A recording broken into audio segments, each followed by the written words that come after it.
সুপ্রিয় দর্শক সবাইকে আমন্ত্রণ জানাচ্ছি ফার্মিং ফিউচার বাংলাদেশ নিবেদিত দীপ্ত কৃষি সংলাপে powered by Kazi farms co sponsored by air Malik seed. Deepto কৃষি সংলাপের মাধ্যমে আমরা নিয়মিত কৃষির নানাবিধ সমস্যা সমাধানের উপায় নিয়ে আলোচনা করি। আমরা এই সপ্তাহে আলোচনা করছি feed the future global biotech potato partnership project in Bangladesh. এই বিষয়ে আলোচনার জন্য আজকে স্টুডিওতে আমাদের সাথে যুক্ত হয়েছেন doctor David Douches, project director feed the future global biotech potato partnership and professor of Michigan State University. এবং আমাদের সাথে আরও রয়েছেন miss Jen Fiero, global communication and advocacy lead feed the future global biotech potato partnership project.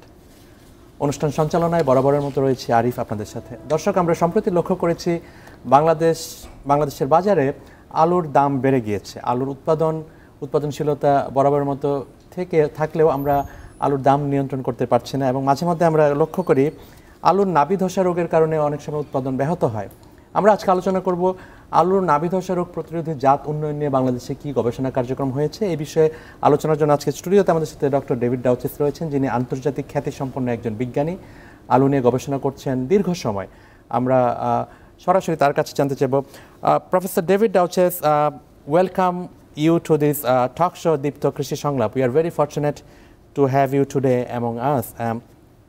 You are a global expert on potato. You have been working for a couple of decades on building resilience and developing variety, commercial and varieties for smallholder farmer. Can you share an overview of the Feed the Future Global Biotic Potato Partnership, its mission, vision, and one particular work you are doing in Bangladesh, and who are your primary partner for the project in Bangladesh? First, I just thank you for inviting me to Bangladesh, and it's nice to be able to talk about our project here on the TV show. And so our USAID funded project is called Global Biotech Potato Partnership, and it's an effort by USAID that's administered through Michigan State University to develop late blight resistant potatoes for 4 target countries: Bangladesh, Indonesia in the Southeast Asia, and Kenya and Nigeria in Africa. And these are countries that are potato producing countries and have problems with late blight during the production season. And so late blight resistance is an important trait for potato because it will create a food security.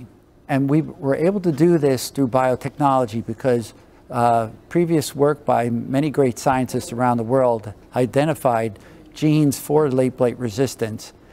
And through conventional breeding, it's very difficult to put these into varieties. But with biotechnology, we can insert 3 valuable R genes into a single potato in one time and expedite the process.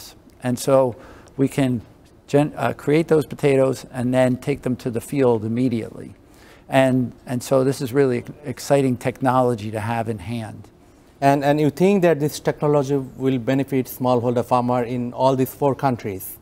Oh yes, I think that's really important because it's very challenging to control late blight. And late blight has really hurt many farmers over the years because it's a disease that after it attacks the potato, it's very hard to control. And the only means of control that they have is the use of fungicides. And fungicides may not always completely work based on the environmental conditions, or the disease has progressed far enough that they won't work well enough. And then there's the cost of the pesticides too. So, and also the environmental consequences of spraying pesticides. So it's a big win for the farmer if we can help them manage this very challenging disease. Yeah. I'd like to hear from Ms. Jen Fierro. I mean, with your title, we'd like to know from you that what communication and advocacy activity has been planned for this program, and why it's important to communicate evidence and the science to farmer, to regulator, and to the community. Yeah. Thank you, Arif. You know, it's so difficult with a new technology, and especially when you have a technology like genetic engineering, which has really, it has a lot of misinformation and disinformation. And really what our role with the project is to help communicate the facts, the science, data-based facts on this technology. You know, we find that when we talk to the community members, a lot of them aren't even aware of what the technology is, what it means. You know, with the misinformation and disinformation, there really is a commitment to share knowledge, because as we all know, knowledge is power. And the reality of the technology is that it's been around for over 3 decades. They're really, when it's instituted correctly and it follows all of the biosafety rules and regulations, it's been proven to be 100% safe. It is good for the environment, and it's really critical for the success of our project to be able to share that important information with the people of Bangladesh, so that they understand that this is a safe product that really has many benefits. Dr. Dave, you shared a bit of overview of the program. Is there any milestone that this project has achieved in Bangladesh and in other countries you mentioned? Well, at this point, we actually have developed those biotech potatoes for our target countries. So we have potatoes that are targeted for Bangladesh, Indonesia, Kenya, and Nigeria. And we've now also been able to get them into the field in all 4 countries. And so that's a very important milestone, because that requires us to get a regulatory approval within the country to run those confined field trials. So after this confined field trial, it would be approved by all these 4 countries to be grown by pharma? Well, it will take multiple trials and maybe a couple of years to run those trials to have the data that we have confidence in, that the potato is safe to grow and also safe to eat. So yeah, we will then submit our package to the government for requests to deregulate and get them to the farmers. So most people actually, they're concerned when they talk about biotech and GMO, they talk about safety. How you are ensuring safety, that this crop and potato varieties are safe for consumption, safe for environment, and safe for cultivation? Well, we will do tests on the potatoes to make sure that they don't have any extra chemicals produced in them. We're quite confident of that from work that was previously done by other researchers. So we're following in their coattails with this technology. So we're quite confident that there aren't any unexpected changes in the potato in its nutritional quality. But why it's important to assess the safety measure of any biotech crop, if you can share? Well, I think it's important to have confidence that with this new technology, that in our approaches to improving plants, that we're not having unexpected changes. As scientists, we know what the genes can do, but sometimes when you insert them into plants, unexpected things can happen. So we need to go through that process and run those tests to ensure that we didn't create any unexpected changes. So these works are done, as you know from the title, under the leadership of Michigan State University, but do you have local partner and scientists? Oh yes, so in each country we have a group of target scientists that we work with. Many of them are national groups, and so in Bangladesh here we're working with the Bangladesh Agricultural Research Institute, or BARI. And within that, it's the biotech division that we're working specifically with to run the trials and do the lab work. Yeah, great. Jen Fierro, we'd like to hear from you that when you talk about sharing information and evidence and misinformation, that also brings the question that whether this crop will actually benefit when it would be out in the field. So from the findings and research that we have as of now, what estimation can we make that this crop will benefit smallholder farmer? Yeah, what we're saying and what we're estimating is that to the farmer, there's probably at least a 25% savings in their input costs, primarily due to the reduction of the need for the fungicides.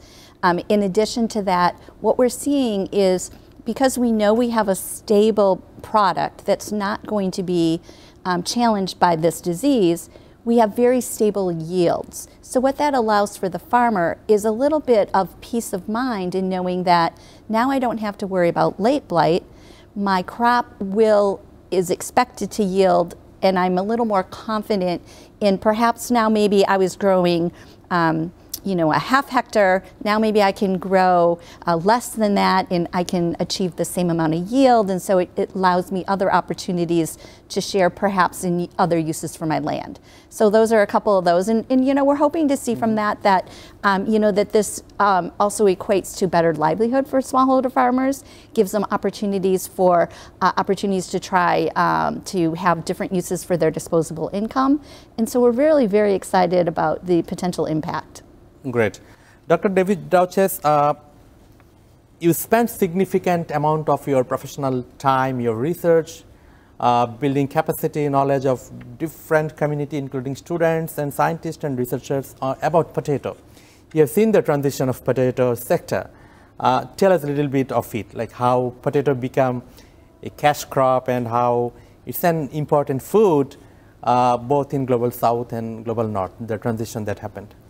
Well, for my career, I've been working with our potato farmers in the U.S., specifically in the state of Michigan, and I've really seen a growth in the U.S. of our land-grant universities working with the farmers in terms of their production. And I think what we've seen over the decades is the farmers now have a very strong educational base and are quite good knowledge of how to grow a potato crop. And so they become actually leaders in the industry.